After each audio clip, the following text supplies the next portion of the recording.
ka ba naghihintay? Nahimukin pa, pilitin ka ng tadhana. Alam mo na kung bakit ka kakaganyan.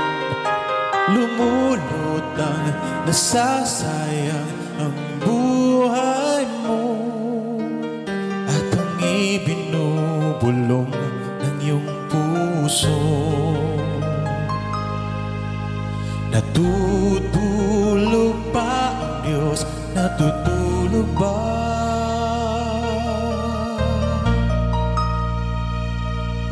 At ikaw ay kaagad sumusuko